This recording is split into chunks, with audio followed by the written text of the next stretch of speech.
I bet you weren't suspecting to see this so soon.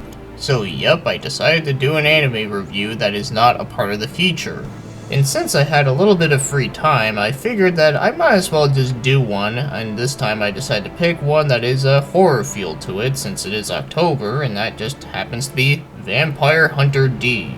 So this is the first movie that came out all the way back in 1985. And it just happens to be based after Vampire Hunter D Volume 1. So I'm sure you all know that it is a light novel series that was written by Hideyuki Kikuchi.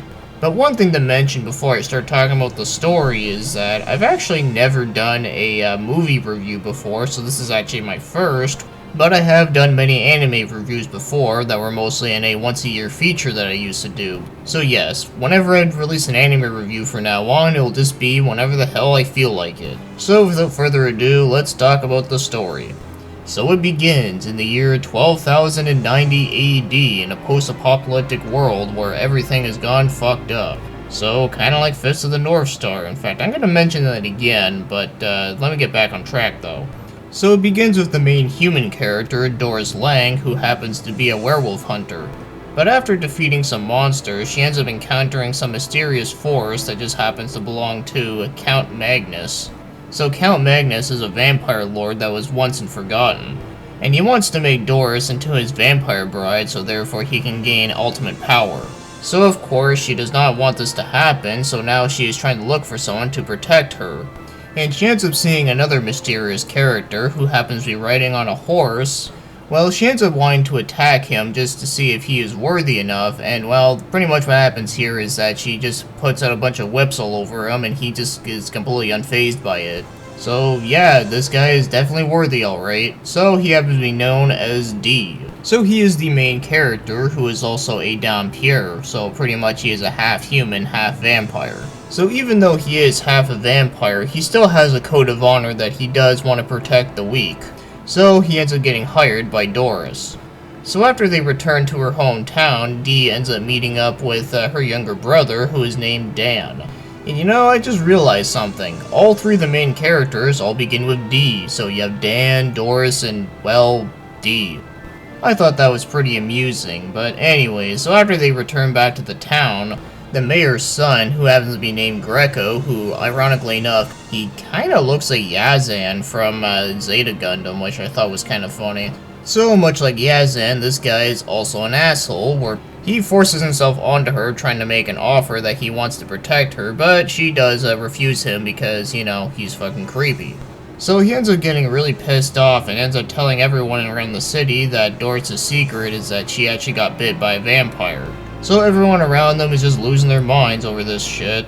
So they end up going to the mayor's office and they end up insisting that they want Doris to be quarantined so that she doesn't turn and try to kill everyone in the town. But they say they would release her if Dee did happen to kill Count Magnus. So later that night, Dee ends up hearing something outside and he just happens to be attacked by two people. And that happens to be Ray and Lamika. Where Ray is a servant of Count Magnus and then Lamika is his daughter. So Dee wants to compromise with these two, but they know that he is trying to protect Doris, and they don't like that, so you get some pretty cool fight scene happening here, and then after it ends, Dee wants to take matters into his own hands, where he wants to go to the castle himself and wants to talk to him. And this is the part where the film turns into Castlevania. And by the way, this movie did indeed come out 1 year prior to the first Castlevania game. It kinda makes me wonder if Castlevania was somewhat inspired by this.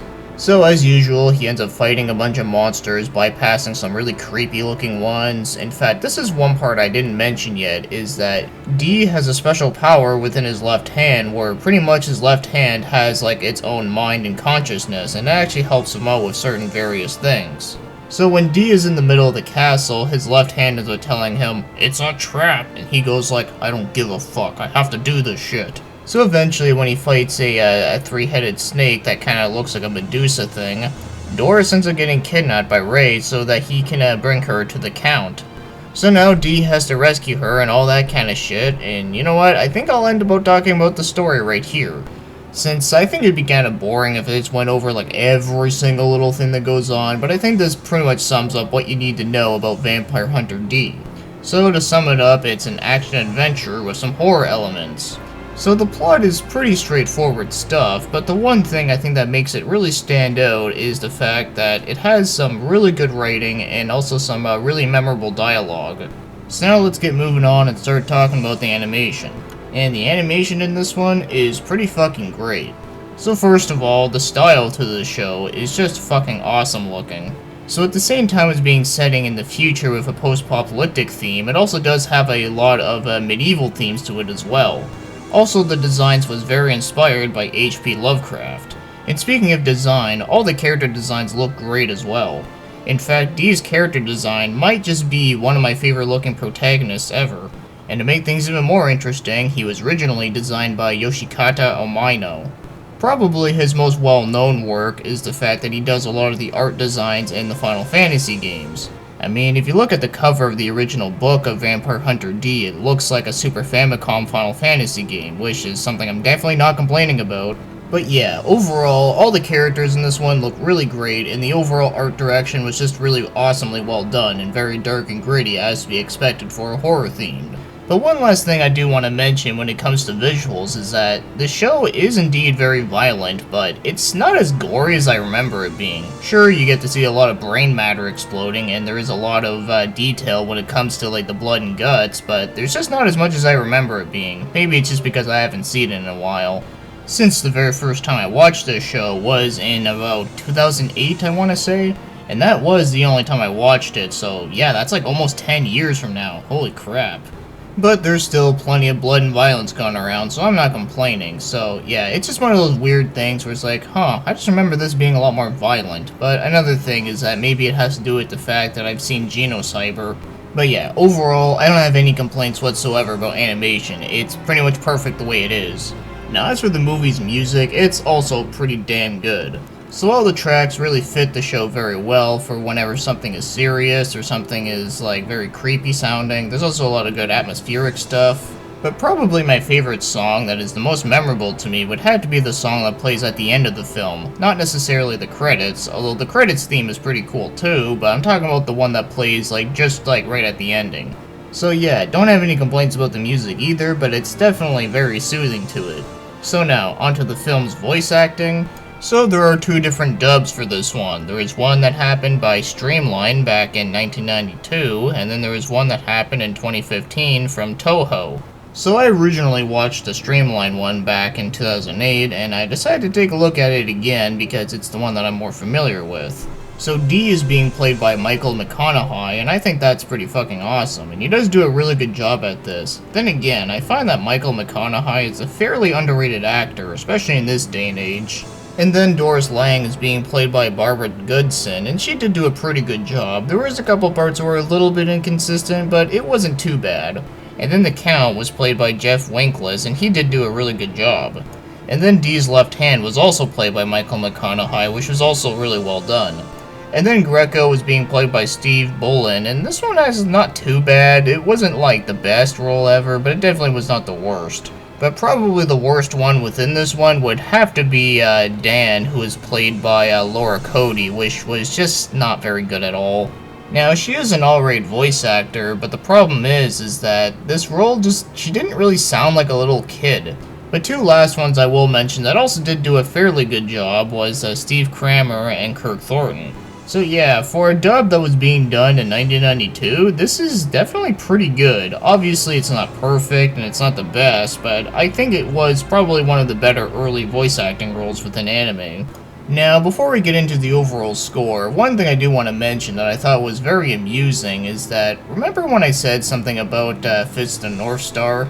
Well, the person that directed this movie also did direct Fist of the North Star. So in this movie, there is a villager in the background that awfully does look a lot like Kenshiro. And then when he went to do the Fist of the North Star movie, Vampire Hunter D himself actually was in the background. You know, thinking about it now, wouldn't it be amazing if D and Kenshiro end up teaming up together? Not only would that be amazing, but they would just totally rip everybody's dicks off.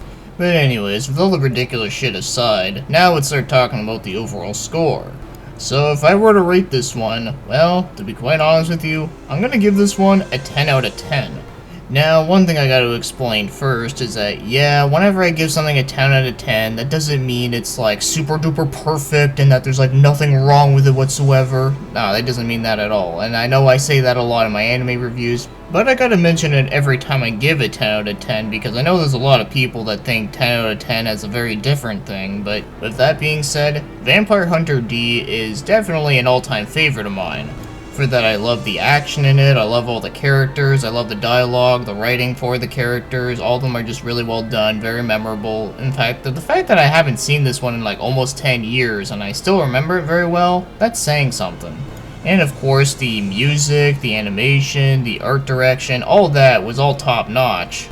And the entire movie was highly entertaining. There was no parts where I thought were like really boring or that there was none of it that felt dragged on or anything like that. Everything just felt really good the way it was. So knowing all this, I can highly recommend this movie in case you haven't seen it. Yeah, it's pretty much considered as a cult classic for a lot of anime fans out there, and it is pretty noteworthy, but in case you haven't seen it, I can definitely recommend you to go watch it.